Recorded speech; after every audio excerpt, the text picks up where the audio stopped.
दोस्तों, हमारे नए नए वीडियो गीत देखने के लिए हमारे YouTube चैनल को सब्सक्राइब करें और न्यू अप टू डेट से जानने के लिए बेल आइकन को क्लिक करें।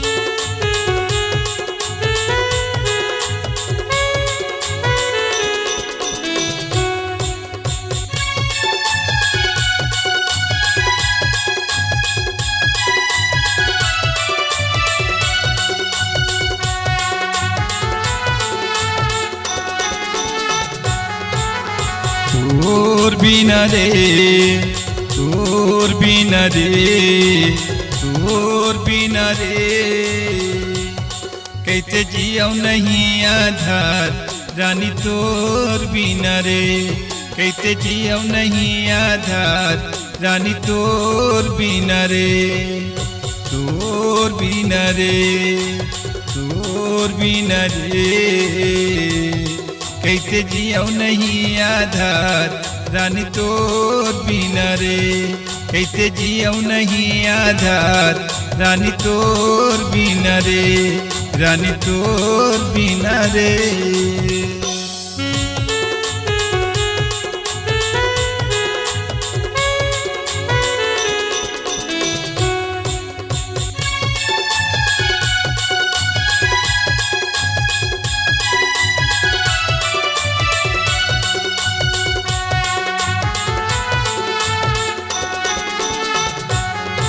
मोरे मन मारे थे उदासी, संगी साथी के बन गए हाथी, मोरे मन मारे थे उदासी, कैसे जियो मैं तोर बिना रे, मन करते ले मौका फांसी, कैसे जियो मैं तोर बिना रे,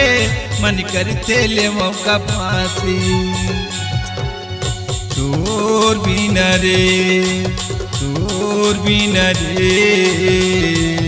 कैसे जियो नहीं आधार रानी तोर बिना रे,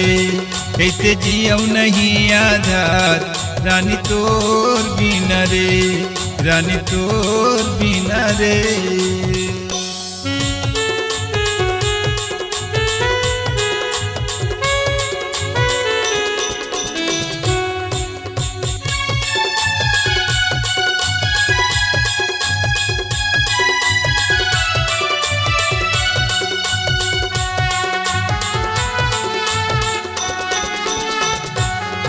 मैं गुन था तोर मीठी बतिया, निंदिया वही नहीं वो रतिया, मैं गुन था तोर मीठी बतिया, जिंदगी माँ दर्द छागे अभी टोरती हूँ बती खटिया, जिंदगी माँ दर्द छागे अभी टोरती हूँ बती खटिया,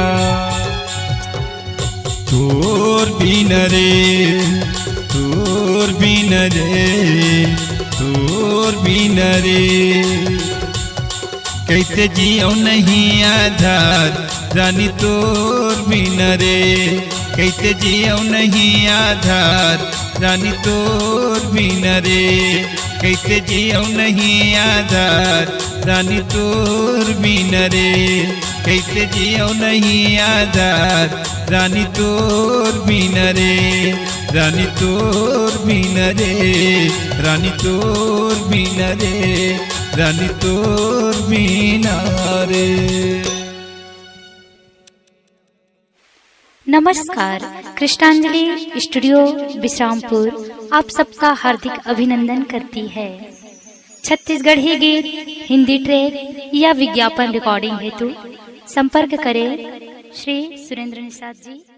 विश्रामपुर।